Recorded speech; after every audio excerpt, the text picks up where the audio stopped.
Lydia Marques et je suis portugaise. J'enseigne le français depuis de nombreuses années. J'ai appris le français à l'école, en France, puis au Portugal, au lycée et à l'université.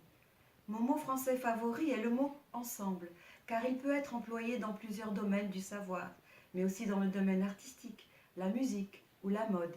C'est un mot très joli, parce qu'il incarne l'idéal de la devise française, la solidarité, l'entraide, l'union, la collaboration entre divers éléments pour aboutir à une réalité précise. Mon idée pour la langue française est que les enseignants de français d'une même ville s'unissent pour proposer à leurs élèves et à la communauté locale des actions communes au sein des établissements, mais aussi au-delà des murs des écoles, comme le font depuis quelques années les professeurs de français des 6 établissements scolaires d'Espinho, au Portugal. Il y a quelques années, la langue française était mourante à Espinho. La réduction des effectifs en français était alarmante. Alors, l'idée est venue aux enseignantes de faire ensemble la promotion de la langue française en impliquant des professeurs d'autres disciplines, les familles, les institutions locales, l'Alliance française de Porto et même les commerces de proximité.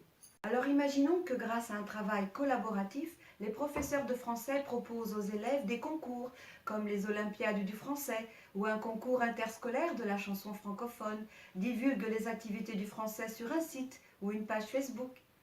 Imaginons que le cinéma local propose des séances scolaires avec des films français, que les boulangeries, pâtisseries, les restaurants fassent la promotion de la gastronomie française.